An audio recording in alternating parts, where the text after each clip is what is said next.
తులారాశి వారికి మే నెలలో ఏ విధమైనటువంటి ఫలితాలు ఉండబోతూ ఉన్నాయి? ముఖ్యంగా ఏ గ్రహాలని మనం చూసుకోవాలి అంటే ఈ గురుడు ప్రత్యేకించి అష్టమంలో ఉండేటువంటి గురుని యొక్క దోషం పోతూ ఉన్నది తులారాశి వారికి. అంటే గురుడు 9వ స్థానంలోకి వెళుతూ ఉన్నారు. గురుబలం పెరుగుతోంది. ఇది అత్యంత పెద్ద కోణం.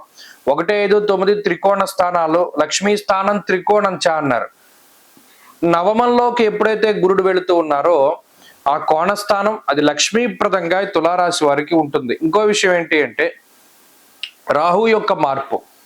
షష్ఠ స్థానమందు ఇప్పటి వరకు యోగించినటువంటి రాహు పంచమానికి వెళుతూ ఉన్నారు.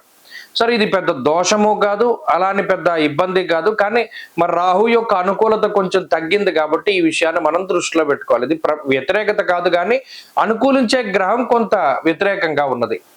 అయితే షష్ఠ స్థానమందు శనేశ్వరుడు చాలా అనుకూలమైనటువంటి గ్రహంగా ఉన్నారు. అంటే 3 దీర్ఘ సంచార గ్రహాల్లో 2 గ్రహాలు యాక్టివ్గా పనిచేస్తున్నాయి. కుజుని యొక్క స్థితి న్యూట్రల్ దశమ కేంద్రంలో, అలాగే బుధుడు కూడా న్యూట్రల్లో. బుధుడు వల్ల ఏం ప్రతికూలత లేదు, అనుకూలత లేదు. అలాగే రవి కూడా అంత న్యూట్రల్. అంటే సాధ్యమైనంత వరకు అనుకూలమైనటువంటి దీర్ఘ సంచార గ్రహాలతోటి ఈ మాసం వెళుతుంది. అనగా గురుబలం మీదనే ఆధారపడి ఉంటుంది. ప్రత్యేకించి సప్తమ స్థానంలో రవి ఉన్నారు. ఈ సప్తమంలో రవి మే 1 నుండి 15 వరకు ఉంటారు కాబట్టి ఈ సామంత జన విద్వేష ధారాపీడాసుతామయం అన్నారు. అంటే కొంత ఇంట్లో వాళ్ళతోటి ఇబ్బందికరమైన పరిస్థితులు ఉంటాయి. అంటే మీరు చెప్పింది వాళ్ళు సరిగ్గా వినకపోవడమో, అర్థం చేసుకోకపోవడమో, మీ ఆలోచనకి తగ్గట్టుగా నడవకపోవడమో, లేదా వాళ్ళకు ఉండేటువంటి ఆరోగ్య సమస్యలు మిమ్మల్ని బాధించడమో, ఏదో ఒకటి చిన్న మనస్పర్ధలు, చిన్న ఇబ్బందులు మాత్రమే కనబడుతూ ఉన్నాయి. మే 15 దగ్గర నుండి అష్టమ రవి యొక్క దోషం వస్తుంది. అది ఒకటి కించిత్ వ్యతిరేకమైనటువంటి స్థితి. అంటే 9 గ్రహాల్లో రవి ప్రతికూలంగా ఉంటారు. అది ఒకటి చిన్న సమస్య.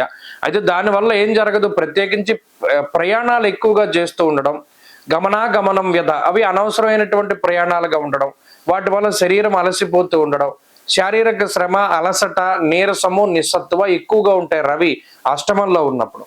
ప్రయాణాలకు దూరంగా ఉంటే దీని నుండి బయటపడిపోతారు. ప్రయాణాలు చేస్తే ఇవి ఉంటాయి, అంతే రవి వల్ల వచ్చే దోషం. మరి గురుబలము, శని బలము, ఈ 2 గ్రహాలు అనుకూలతల వల్ల ఇంటికి సంబంధించిన పనులు ముందుకు వెళ్ళడం, అంటే ఏదైనా ఇల్లు కొనుక్కోవాలి, కట్టుకోవాలి, ఇటువంటి వాటికి సంబంధించినటువంటివి ఈ నెలలో ముందడుగు వేస్తారు. అర్ధంచ స్వకులాచార గృహలాభస్సు భోజనం అన్నది శాస్త్రం.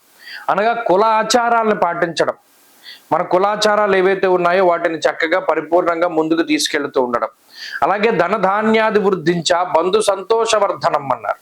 అంటే బంధువులతోటి, మిత్రులతోటి సఖ్యతగా కాలాన్ని గడుపుతూ ఉండడం, ఆర్థిక పరమైనటువంటి ఎదుగుదల ఉండడం. అటు గురుని యొక్క స్థితి కూడా ఆర్థిక ఎదుగుదలను సూచిస్తోంది. అంటే ఏమిటి, ఉద్యోగ పరంగా, వ్యాపార పరంగా గతంలో వచ్చేటువంటి ధనం కన్నా రెట్టింపు ధనం వచ్చేటువంటి పరిస్థితులు, ఆర్థిక లాభాన్ని ఈ గ్రహస్థితి ఎక్కువగా సూచిస్తూ ఉన్నది. ఉద్యోగపరమైనటువంటి మార్పులు, ఉద్యోగపరమైనటువంటి సంస్కరణలకు ఎక్కువగా అవకాశం ఉంటుంది. అంటే ఇప్పటి వరకు ఉద్యోగంలో ఒత్తిడి ఉన్నా, లేదా ఏదైనా నైట్ షిఫ్ట్లు చేస్తూ ఉన్నా, లేదా మనకి ఇష్టం లేనటువంటి ఉద్యోగాలు చేసి నచ్చిన ఉద్యోగం కోసం ప్రయత్నం చేస్తూ ఉంటే ఆ ఫలితాలు మనకి, అంటే అటువంటివన్నీ కూడా ఫలించడం, మనకి నచ్చిన ఉద్యోగము, అసలు ఉద్యోగం లేకపోతే ఉద్యోగం రావడం, ఇటువంటివన్నీ కూడా కొంత పాజిటివ్ ఆస్పెక్ట్స్ గా చెప్పచ్చు. అలాగే ఈ మాసంలో డబ్బుకి లోటు ఉండదు, ఆరోగ్యపరమైన సమస్యలు ఉండవు. ప్రత్యేకించి అష్టమ రవి ఉన్నప్పుడు మాత్రం కొంత అలసట ఉంటుంది. అలాగే కుటుంబ సమస్యలు కనబడడం లేదు. ఇలా అన్ని రకాలుగాను ఈ మే నెల అనుకూలంగానే తులారాశి వారికి కనబడుతూ ఉన్నది. పంచమ రాహు ఉన్నప్పుడు మాత్రం కొంచెం నాస్తికత్వానికి ఆయన కారణమవుతారు. అంటే ఏదైనా మూర్ఖపు వాదనలు, పిడి వాదనలు, అదో రకమైనటువంటి ధోరణి, మనం పట్టిన గుండెలకు 3 కాళ్ళు అంటే మిగతా వాళ్ళు కూడా ఒప్పుకోవాలి, మన మాటను వాళ్ళు విశ్వసించాలి, మనల్ని నమ్మాలి అనేటువంటి ధోరణి, కొంత మొండి ధోరణి ఉంటుంది. అది ఒకటి తులారాశి వారికి ఉండవచ్చును. అది మినహాయించి ప్రత్యేకించి ఇంకేమీ దోషాలు కనబడడం లేదు.